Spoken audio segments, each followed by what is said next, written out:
ये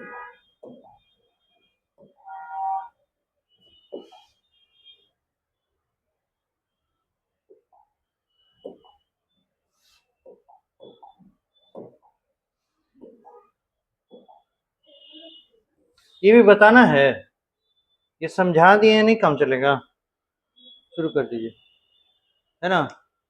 देखिए कल जो हम लोग ट्यूबुलर नेटवर्क के बारे में देखे कि कौन सा पोर्शन कैसा काम करता है, तो उसमें आपको बताए कि ये जो पोर्शन है पीसीटी,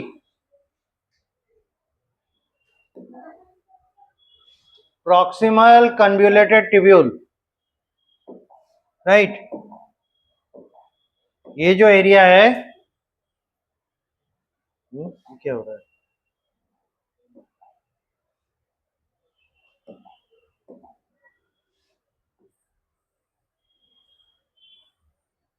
प्रॉक्सिमल कन्वोल्यूटेड ट्यूब्यूल, यहां देखिए मेन क्या क्या काम हो रहा है। पीसीटी ये एब्जॉर्ब करेगा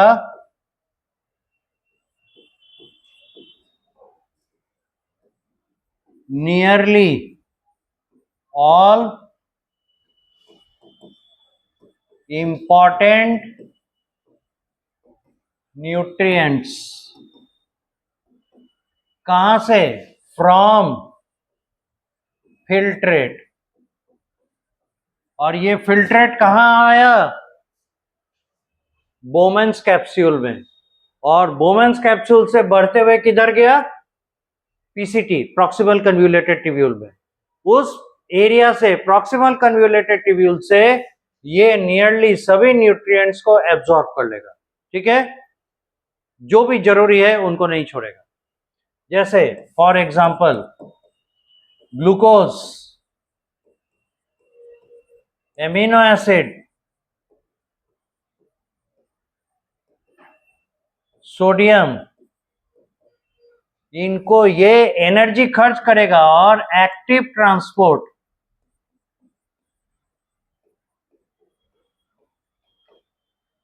बाय एक्टिव ट्रांसपोर्ट यानी यूजिंग एनर्जी एब्जॉर्ब करेगा। यानी glucose, amino acid, sodium ions, इनको ये एब्जॉर्ब करने के लिए एनर्जी खर्च करेगा, लेकिन फिल्ट्रेट में से खींचकर अंदर ले आएगा। और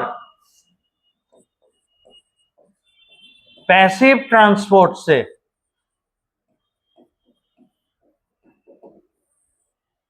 जिसमें एनर्जी खर्च नहीं होगा, वाटर एब्जॉर्ब करेगा।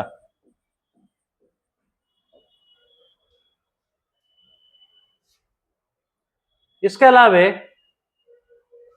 यहां पे 70% से लेके 80% तक इलेक्ट्रोलाइट्स एब्जॉर्ब हो जाते हैं। ये एनसीईआरटी बुक की लिखी हुई बात है, ठीक है। अब इसको अगर पॉइंट नंबर 1 कर दें, इसको पॉइंट नंबर 2 कर दें, इसको पॉइंट नंबर 3 कर दें, पॉइंट नंबर 4 में देखिए ये एब्जॉर्ब करेगा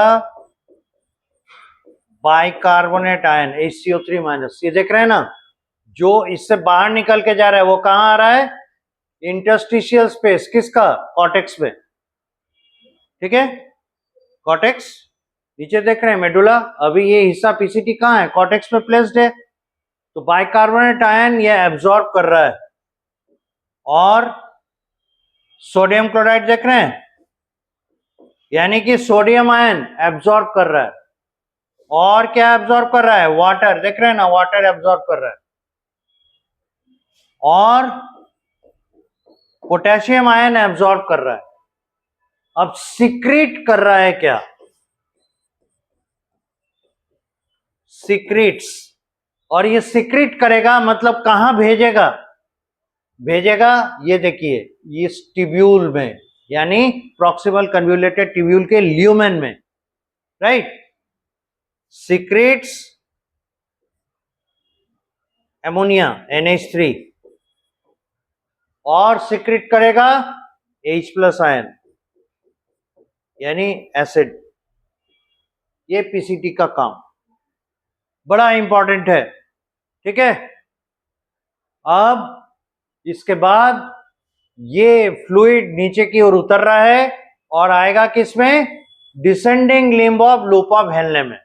यहां तक पूरा कीजिए।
ओके, अब आइए अगला हिस्सा हम लोग को कहां देखना है? डिसेंडिंग लिम्ब, ये पोर्शन।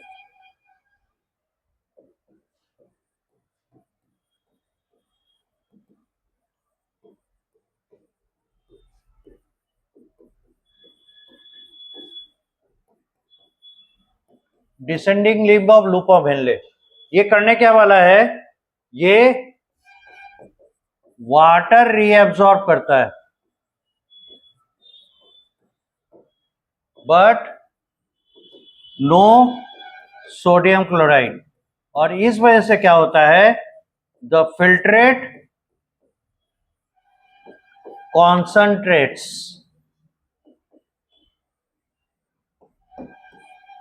और इसका नतीजा होगा the medulla gets more and more water. क्योंकि देखिए डिसेंडिंग लिम्ब का वो हिस्सा जहां से वाटर एब्जॉर्ब हो रहा है वह कहां लाई कर रहा है? मेडुला में, ठीक है? इसलिए इसमें जो वाटर निकल कर आएगा वो स्टोर कहां होगा? मेडुला में, राइट? अब देखिए ये लूप ऑफ हेनले जब ऊपर की ओर बढ़ रहा है तो क्या होगा? ये असेंडिंग लिम्ब, और इसका जो असेंडिंग लिम्ब है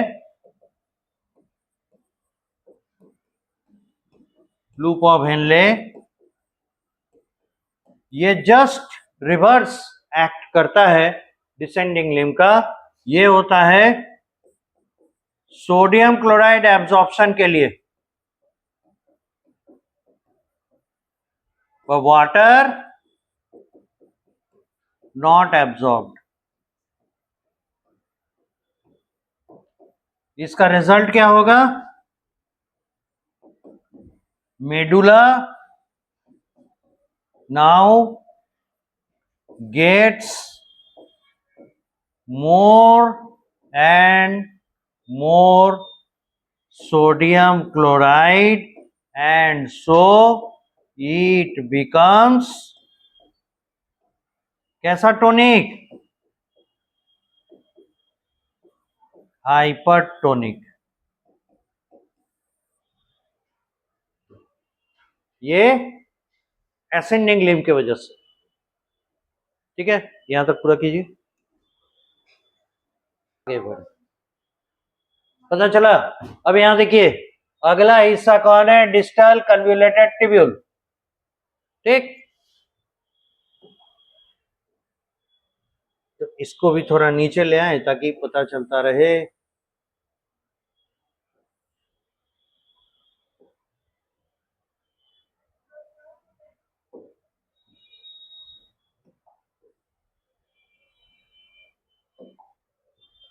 अब देखिए, डीसीटी ये बड़ा इंपॉर्टेंट है। Point number 1, it is the first major site for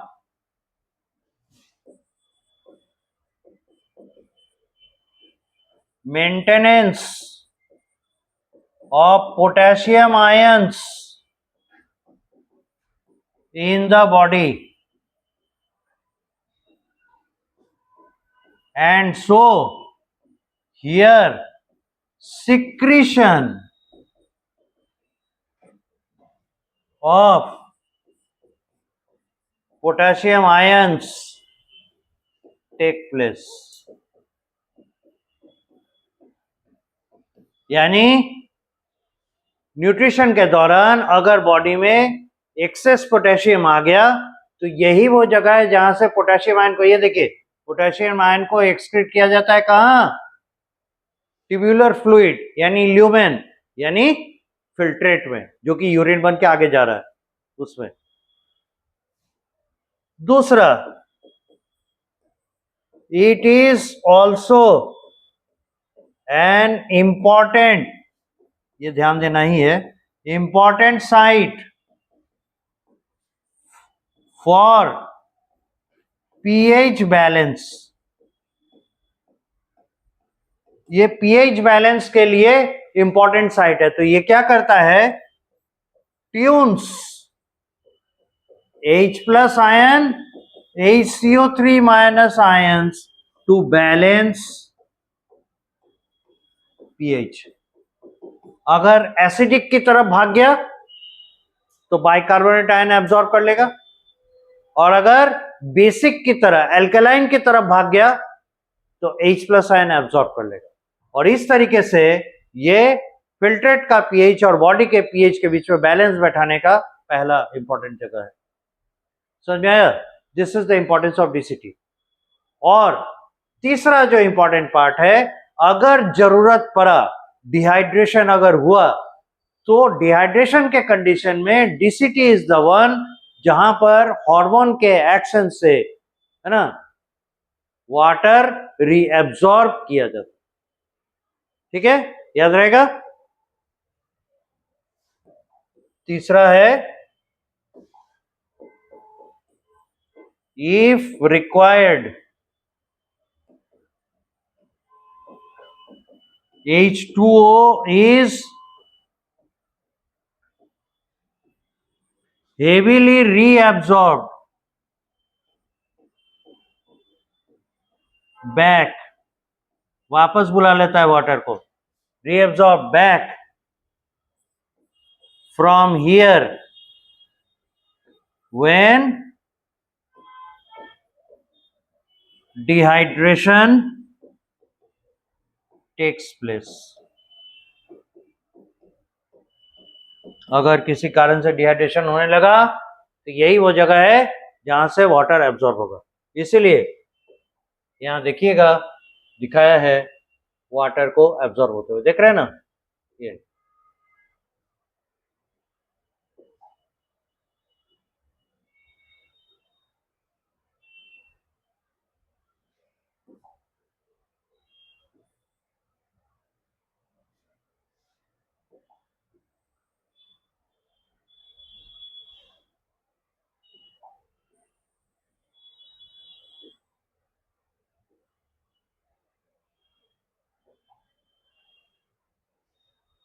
लिख सकते हैं।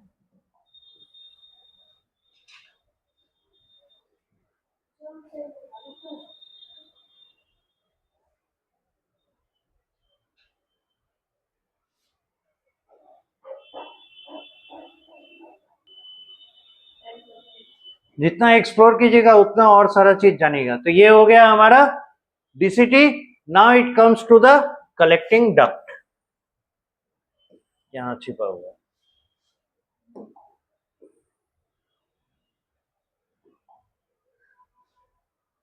ये कलेक्टिंग डक्ट भी लगभग वैसा ही काम करता है, वैसा ही फंक्शन करके देता है जैसा कि डीसीटी करता है। कलेक्टिंग डक्ट,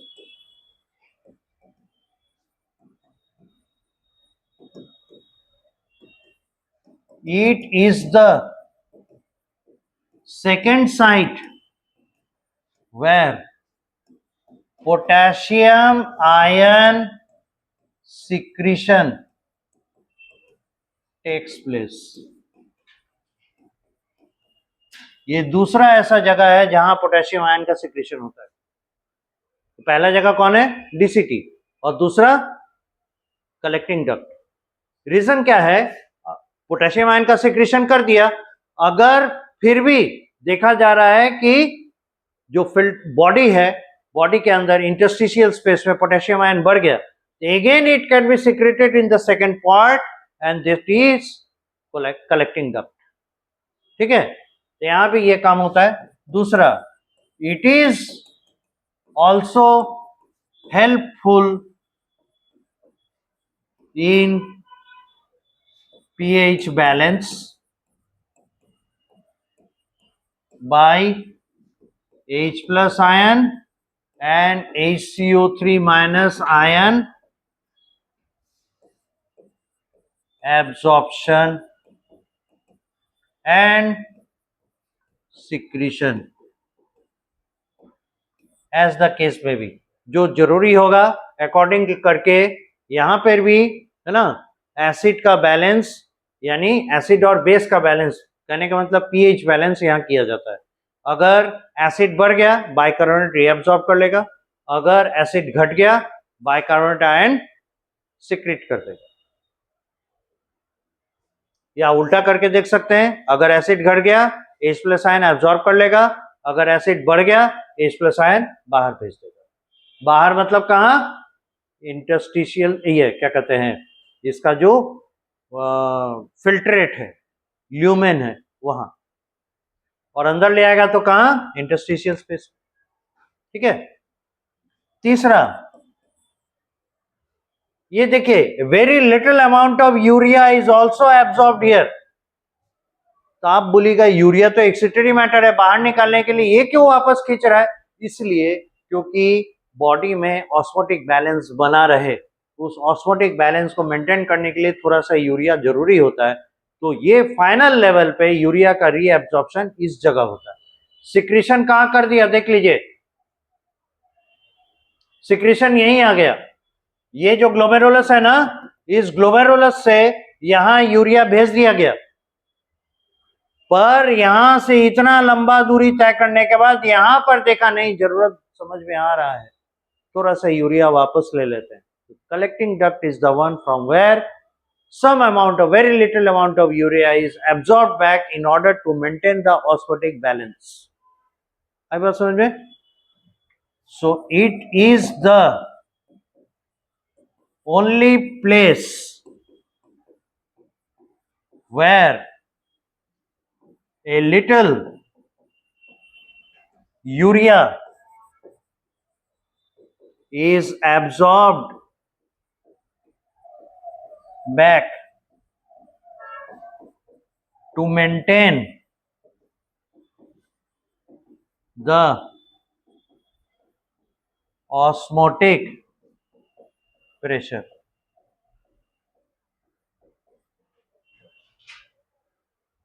और चौथा, like DCT, it can also be subjected to reabsorption of water under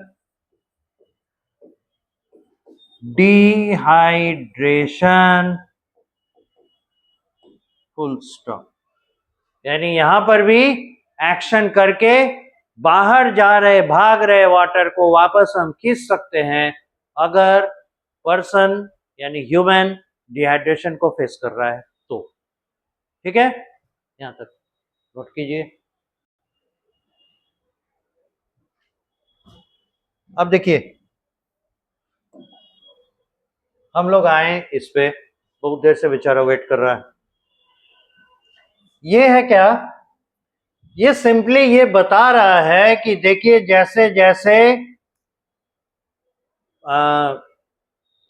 ये क्या कहते हैं फिल्ट्रेट है ना, ट्यूब्यूलर नेटवर्क से नीचे की ओर उतर रहा है, उसके ऑस्मोटिक प्रेशर पे क्या असर पड़ रहा है, नंबर 1। नंबर 2, इसको जो लपेट कर चारों तरफ से वासा रेक्टा घूम रहा होता है, उस वासा रेक्टा पे क्या असर पड़ता है, ये पॉइंट ऑफ इंटरेस्ट है। तो देखिए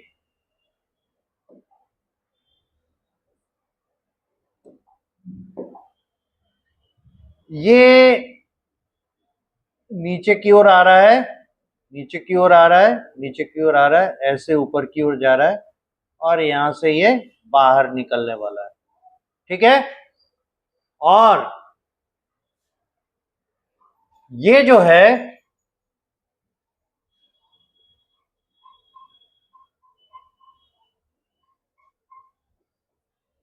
इधर से नीचे उतरकर ऐसे करके कहां जाने वाला है, रीनल वेन में। ठीक है, यानी आप ये सोच सकते हैं ये जो इफरेंट आर्टेरियोल है ये इसका कंटिन्यूएशन है, पहली बात। दूसरी चीज,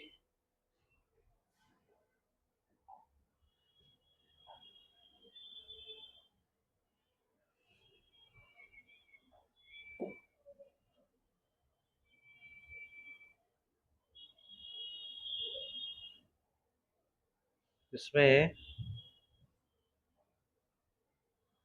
अच्छा क्लोन करते हैं, क्लोन करने के बाद इसमें क्रॉप करते हैं।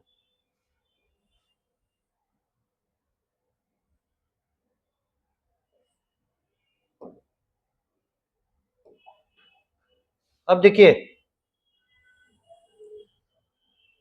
इसको इसके सामने रखे जस्ट टू शो कि ये ऐसे ऐसे उतर रहा है तो ये ऐसे ऐसे चल रहा है, यहां से ज्यादा अच्छा समझ में आएगा। ये ट्रांसपेरेंट होता है ना तो बहुत बढ़िया होता है। ठीक है, ऐसे ही रखते हैं, इसके सामने ये, इसके सामने ये। ठीक, तो हम ये समझाना चाह रहे हैं इधर से फ्लूइड उतर रहा है तो ब्लड इधर से ऊपर की ओर जा रहा है, इधर से फ्लूइड ऊपर की ओर जा रहा है तो ब्लड इधर से नीचे की ओर आ रहा है। यानी एक इस डायरेक्शन, सॉरी, एक अगर इस डायरेक्शन में जा रहा है तो दूसरा इस डायरेक्शन में आ रहा है ना। अगर इसको हम लोग मान ले ट्यूब्यूलर फ्लूइड और इसको मान लें ब्लड, तो ये दोनों एक दूसरे के एंटी पैरेलल जा रहे हैं, ऑपोजिट जा रहे हैं। ये जो सिस्टम कॉन्स्टिट्यूट करेगा ना, सिस्टम कॉन्स्टिट्यूटेड, इसको कहते हैं काउंटर करंट सिस्टम, इसी को कहते हैं काउंटर करंट सिस्टम। फिर से समझ लीजिए, ये ब्लड वेसल और ये जो नेटवर्क है ट्यूब्यूल का, ये दोनों एक दूसरे के आमने सामने ऐसे हैं, एक अगर नीचे उतर रहा है तो दूसरा ऊपर जा रहा है, एक अगर ऊपर जा रहा है तो दूसरा नीचे आ रहा है। ठीक है, तो यहां देख पा रहे हैं ये नीचे उतर रहा है तो यहां देख रहे हैं ब्लड ऊपर जा रहा है, यहां देख रहे हैं फिल्ट्रेट ऊपर जा रहा है तो यहां देख रहे हैं ब्लड नीचे आ रहा है। तो दोनों ही फ्रैक्शन में, दोनों ही सेगमेंट में आपको ऑपोजिट डायरेक्शन में मूवमेंट दिखाई दे रहा है, एक इधर जा रहा है तो दूसरा इधर जा रहा है। फिर अगर ये कोर्स बदल के इधर कर लिया तो पहला वाला उधर चलेगा, राइट। तो इस तरह का सिस्टम काउंटर करंट सिस्टम है। अब इस काउंटर करंट सिस्टम का फायदा क्या है, यहां से जो निकलेगा ना ये लेके चला जाएगा, और यहां से जो निकलेगा वो ये लेके चला जाएगा। ये है कहने का मतलब, ठीक है।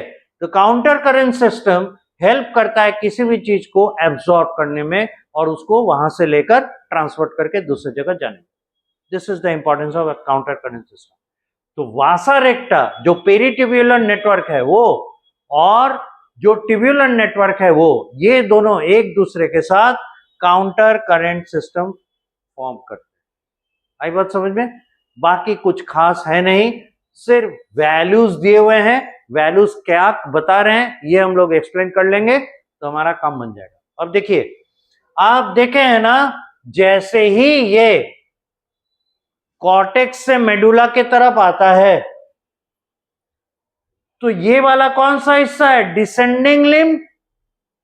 आप देखिए तो डिसेंडिंग लिम्ब का क्या हाल होता है, वहां से वाटर एब्जॉर्ब होने लगता है कॉर्टेक्स के तरफ, होता है ना, कॉर्टेक्स सॉरी मेडुला की तरफ वाटर एब्जॉर्ब होने लगता है। अब अगर वाटर वहां से खींच लिया गया, आपको नहीं लग रहा अंदर का कंटेंट डेंस हो जाएगा, गाढ़ा हो जाएगा, होगा ना? तो ये जो डेंसिटी बढ़ रहा है इसका मतलब रिमेनिंग वाटर में जो बचा हुआ वाटर है टिब्यूल में, है ना, उस बचे हुए वाटर में सॉल्यूट कॉन्सेंट्रेशन आसमान छू रहा है, बहुत बढ़ गया। फॉलो कर रहे हैं? तो अगर सॉल्यूट कॉन्सेंट्रेशन बढ़ेगा तो जैसे जैसे बढ़ रहा है वैसे वैसे हाइपरटोनिक होता जा रहा है, कह सकते हैं। फिर से बताते हैं, देखिए यहां पे वाटर और सॉल्ट ठीक ठाक है, ठीक है, एक पर्टिकुलर कॉन्सेंट्रेशन में। जैसे जैसे नीचे जा रहा है वाटर इससे निकलता जा रहा है। अब इसके अंदर की हालत सोचिए, यहां वाटर कम हो गया पर सॉल्ट तो वहीं के वहीं है।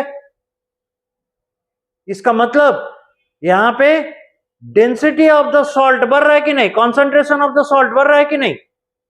तो अगर कॉन्सेंट्रेशन ऑफ द सॉल्ट बढ़ रहा है तो इस वाटर का, यहां पर जो वाटर है इस वाटर पर क्या असर पड़ेगा? इसका प्यूरिटी पर घटेगा कि बढ़ेगा? घट जाएगा ना, सॉल्ट बढ़ रहा है, प्यूरिटी घटता जाएगा, और प्यूरिटी घटेगा तो बाहर से वाटर को खींचने की क्षमता बढ़ेगी, बढ़ेगी। तो बाहर से वाटर अपने तरफ खींचने की क्षमता को ऑस्मोटिक प्रेशर कह सकते हैं। वाटर का फ्लो किसी डायरेक्शन के तरफ ऑस्मोसिस कहलाता है कि नहीं? और जिस तरफ ज्यादा प्रेशर होगा, मतलब ऑस्मोटिक प्रेशर उल्टे टर्म में चलता है, जिधर ऑस्मोटिक प्रेशर ज्यादा होगा ना वाटर उसी तरफ आएगा, क्योंकि osmotic pressure is directly proportional to the solute concentration. तो जिस तरफ ऑस्मोटिक प्रेशर ज्यादा होगा वाटर उसी तरफ आएगा। इसका मतलब क्या हो रहा है, वाटर को खींचने की क्षमता इसकी बढ़ती जा रही है तो ऑस्मोटिक प्रेशर बढ़ता जा रहा है। और ऑस्मोटिक प्रेशर को ही एक यूनिट के सहारे समझाया है, MOSL, मिली ऑस्मोल। इसका यूनिट यूज किया है मिली ऑस्मोल। ये देखिए यहां, ये देखिए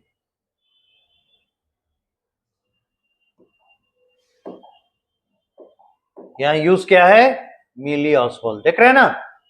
ये क्या है, यहां देखिए मिली ऑस्मोल, मिली ऑस्मोल, मिली ऑस्मोल, ये सब क्या है?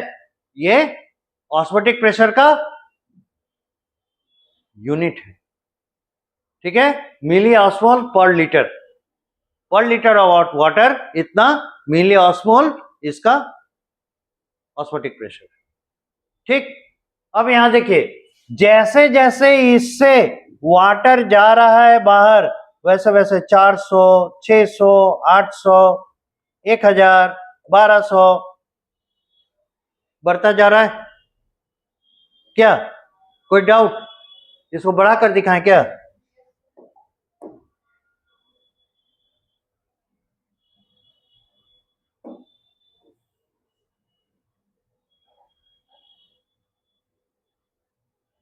अब ठीक है, दिखाई दे रहा है? देखिए जैसे जैसे नीचे की ओर जा रहा है ये 400, 600, 800, 1000, 1200 ऐसे करके जा रहा है। इसका मतलब क्या हो रहा है, जैसे जैसे नीचे उतर रहा है वाटर घटते जाने के कारण इसका ऑस्मोटिक प्रेशर बढ़ता जा रहा है। अब ठीक इसका ऑपोजिट यहां देखिए, जैसे जैसे ये ऊपर की ओर जा रहा है, ये नीचे आ रहा है, ब्लड ऊपर की ओर जा रहा है, वैसे वैसे क्या हो रहा है, इसका ऑस्मोटिक प्रेशर घटता जा रहा है। देख रहे हैं ना, जैसे जैसे ऊपर जा रहा है इसका ऑस्मोटिक प्रेशर घटता जा रहा है, यानी ये नीचे आ रहा है, ये ऊपर जा रहा है। तो इधर से ऑस्मोटिक प्रेशर बढ़ रहा है, इधर ऑस्मोटिक प्रेशर घट रहा है।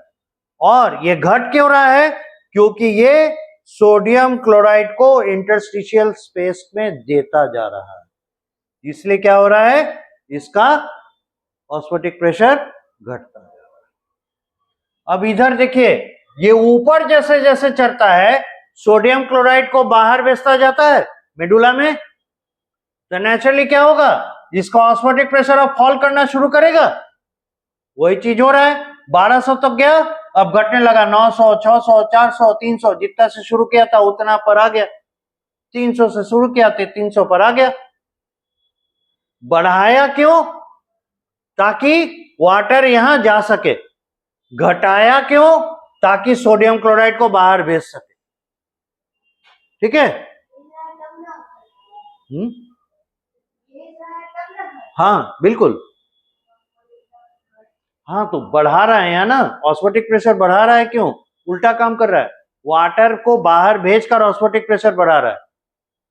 अब ऑस्मोटिक प्रेशर बढ़ गया, अब ये चाह रहा है कुछ ऐसा करें जिससे ऑस्मोटिक प्रेशर घटे, तो वाटर के जगह, वाटर तो बहुत कम है, तो वाटर के जगह सोडियम क्लोराइड को ही बाहर भेज दिया, भाई जाओ तुम्हारा ऑस्मोटिक प्रेशर घटा देते हैं, सोडियम क्लोराइड को ही बाहर कर दिया, तो बात बराबर हो गई। और यहां से जो सोडियम क्लोराइड निकला उसको ये देख रहे हैं, ये एब्जॉर्ब करता जा रहा है, ये देख रहे हैं ना, ये यहां पर देखिए, यहां से जो सोडियम क्लोराइड निकल रहा है ये क्या कर रहा है, एब्जॉर्ब कर रहा है ना। क्या काउंटर करंट सिस्टम है, ये ऊपर की ओर जा रहा है तो नीचे की ओर जा रहा है, तो जब ये ऊपर की ओर जाके सोडियम क्लोराइड को निकाल रहा है, ब्लड नीचे की ओर आते समय सोडियम क्लोराइड को प्राप्त करता जा रहा है कि नहीं। तो इसके वजह से क्या होगा, इसका ऑस्मोटिक प्रेशर बढ़ेगा, बढ़ेगा ना, तो ऑस्मोटिक प्रेशर बढ़ेगा तो इसमें वाटर आएगा, कहां से वाटर आएगा, मेडुला से, क्योंकि वाटर आके जमा कहां कर रहा है, ये मेडुला में, यानी इंटरस्टिशियल स्पेस में। तो इंटरस्टिशियल स्पेस से वाटर को खींचने के लिए ब्लड कैपिलरी ने ये तिक्रम भिराया है, समझे, डायरेक्ट नहीं आ सकता था ना, कोई एक तरीका होगा जिससे वो खींच कर लाएगा, तो दिस इज द तरीका they have applied. Got it. अभी सुनते जा रहे हैं, लेकिन इसको घर पर बैठ के थोड़ी देर सोचिएगा तो पूरा क्लियर हो जाएगा, है ना।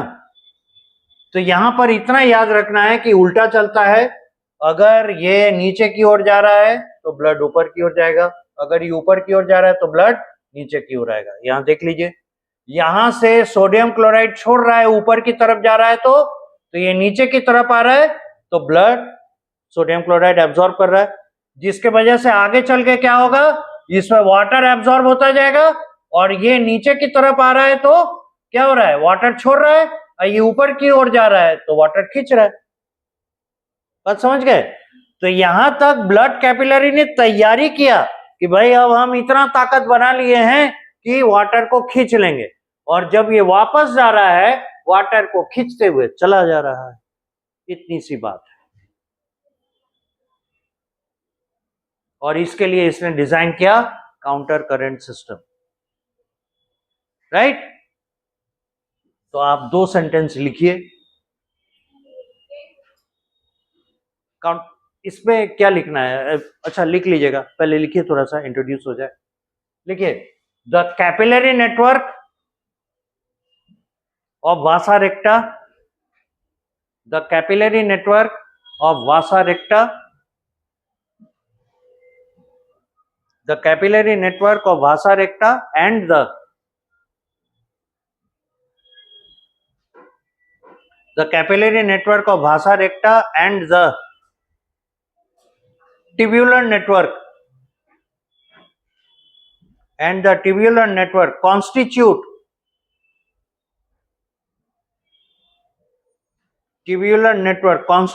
counter current system.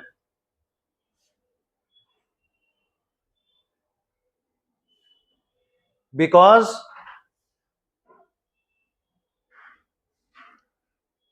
blood flows in the opposite direction,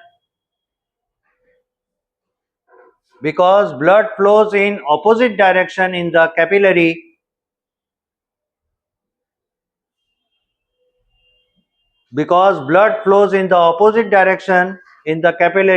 to that of the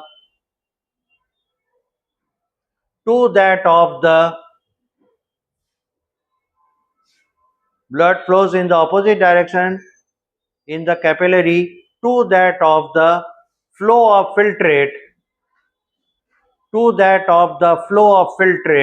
in the tubular network.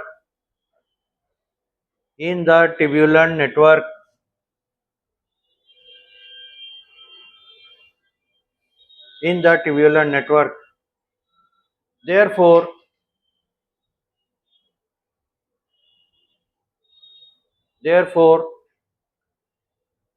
the ascending limb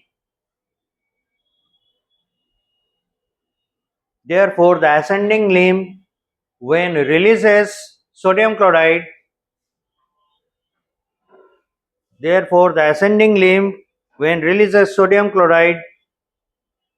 it is absorbed by the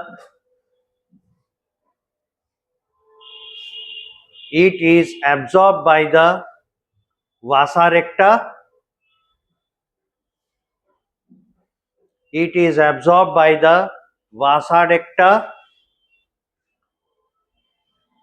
Likewise,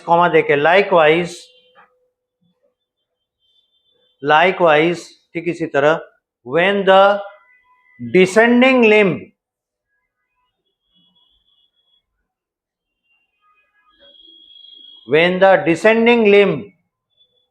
releases water,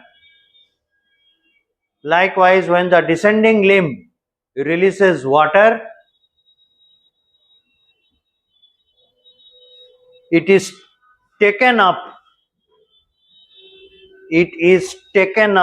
by the vasa recta.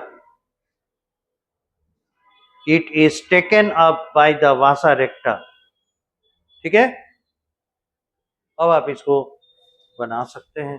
Counter current system क्या है ये दिखा दीजिए.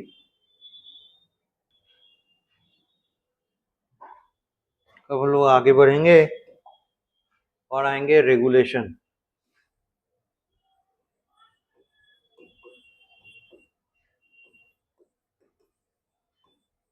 Of kidney.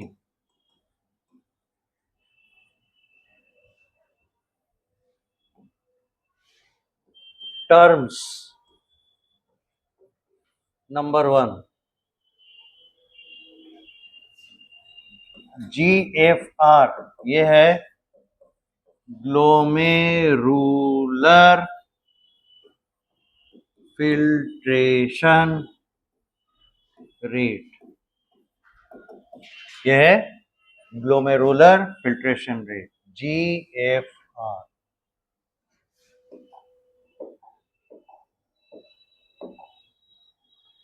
कहता है क्या? It is rate of filtrate formation per minute. ये क्या है? रेट ऑफ फिल्ट्रेट फॉर्मेशन पर मिनट. और फिल्ट्रेट आप समझ रहे हैं कैसे बनता है. फिल्टर होने के बाद जो लिक्विड आ जाता है बोमेंस कैप्सूल में, वही ना है फिल्ट्रेट. तो बोमेंस कैप्सूल में फिल्ट्रेट बन के कितना आया पर मिनट, उस रेट को हम लोग समझ गए. अब देखिए numerical value it is 125 millilitre पर minute for a healthy human. किसी हेल्दी ह्यूमन के लिए ये होता है 125 मिलीलीटर पर मिनट, इतना, ठीक है, पर मिनट।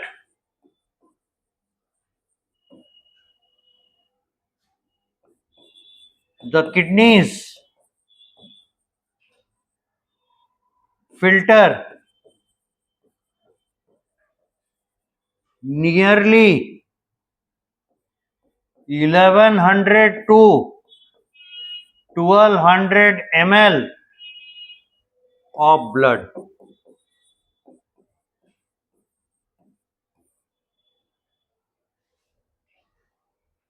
ये याद रखने वाली क्वांटिटीज है, ठीक है। पहला चीज कहते हैं कि ग्लोमेरुलर फिल्ट्रेशन रेट, किस रफ्तार से वो फिल्टर कर रहा है, जिस रफ्तार से फिल्ट्रेट बन रहा है। फिल्ट्रेट कितना बन रहा है भाई, 125 मिलीलीटर प्रति मिनट एक नॉर्मल ह्यूमन बीइंग में। और 125 मिलीलीटर प्रति मिनट फिल्ट्रेट बनाने के लिए इसे ब्लड कितना छानना पड़ता है, वो छानना पड़ता है यहां 1100 से 1200 मिलीलीटर ब्लड छानना पड़ता है एक मिनट में, इतना ब्लड छानना पड़ता है। अब हम लोग सर्कुलेटरी सिस्टम, कार्डियक साइकिल ये सब पढ़ चुके हैं। हमको बताइए एक नॉर्मल ह्यूमन बीइंग में कितना मिलीलीटर ब्लड एक हेल्दी हार्ट पंप करता है। यानी हम क्या पूछ रहे हैं पता है ना, टर्म उसका कार्डियक आउटपुट। कार्डियक आउटपुट क्या हो गया, द क्वांटिटी या volume of blood that is pumped out by our heart per minute. क्या होता है ये, 5 लीटर पर मिनट होता है। तो देखिए हार्ट पंप्स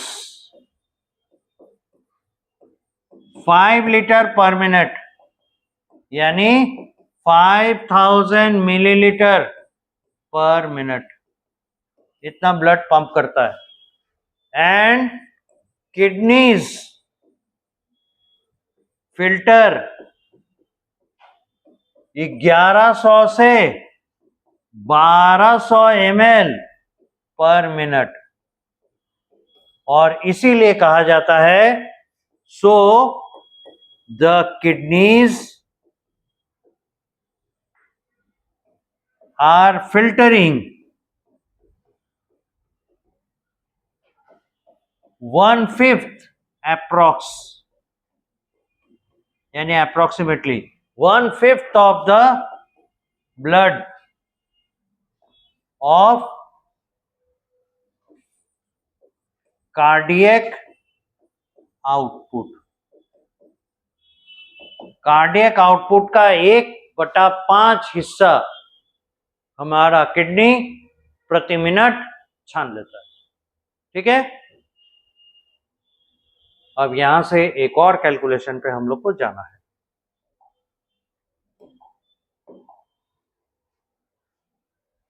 यहां तक हो चुका,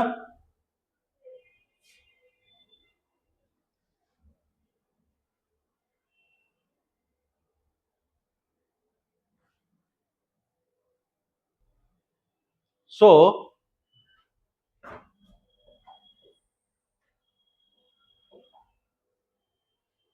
हमारे पास क्वेश्चन है, if 125 millilitre of blood if 125 milliliter of filtrate is formed per minute, then how much filtrate formed per day.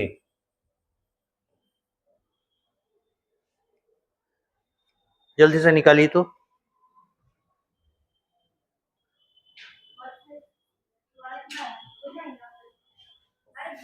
ये कितना होगा? 125 मिलीलीटर पर मिनट इंटू 60 मिनट्स इंटू कितना होगा? 24,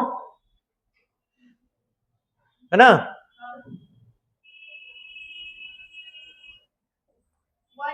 आवर्स, यानी ये हो जाएगा, ये टोटल हो जाएगा कितना?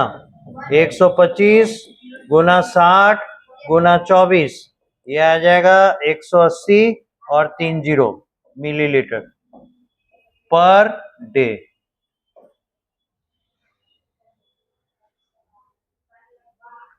और इसको अगर हटा दें तो क्या बन के आएगा? ये हो जाएगा 180 लीटर फिल्ट्रेट पर डे। यानी एक normal healthy human being 180 litre urine daily तैयार करता है। तो एलिमिनेट कितना करता है जानते हैं? एलिमिनेट कितना करता है? यहां तक हो गया? क्या? नहीं, इसे कैसे निकालें? वो पता रहता है हम लोग को, वो हम लोग जानते हैं। यहां तक हो गया?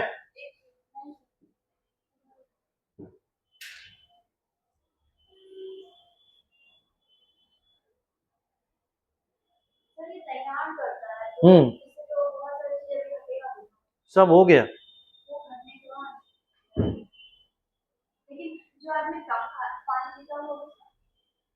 हम नॉर्मल का बोले,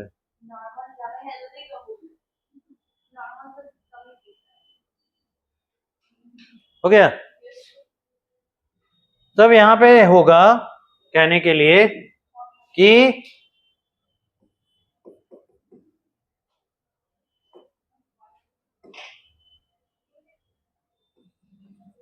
it is found that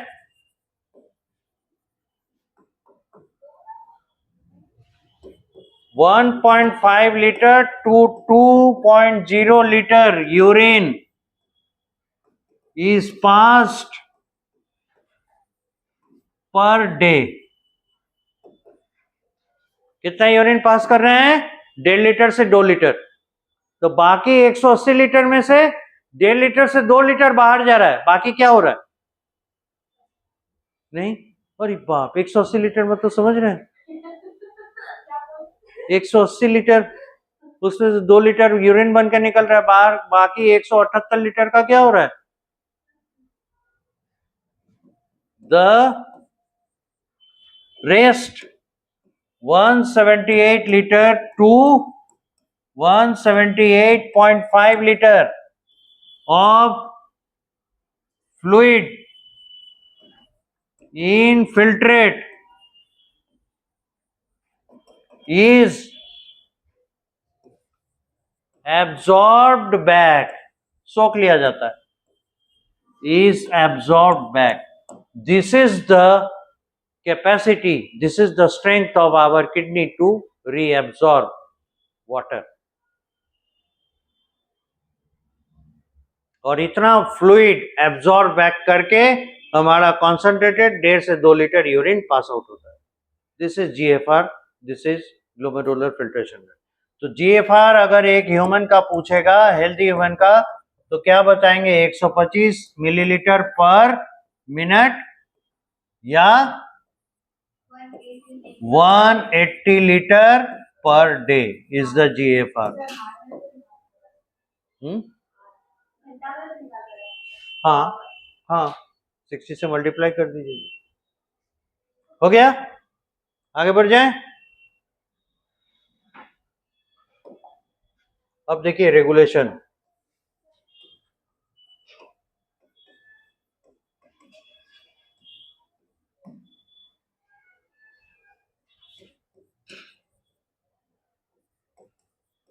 The key structures for regulation of kidney are. कौन कौन से स्ट्रक्चर्स रेगुलेशन में पार्टिसिपेट करते हैं? पहला है osmo receptors.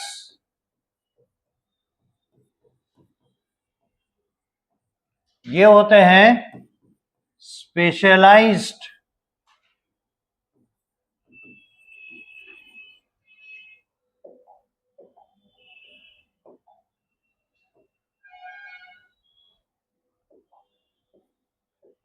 Specialised structures across body. हमारे बॉडी में चारों तरफ फैले हुए होते हैं, across body, that can sense the falling of GFR और फॉर्मेशन ऑफ concentrated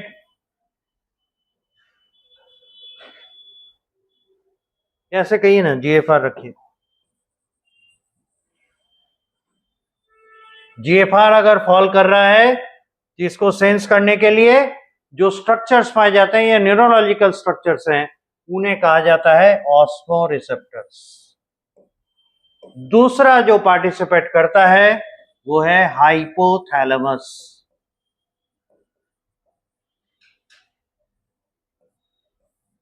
ये पार्ट ऑफ ब्रेन है,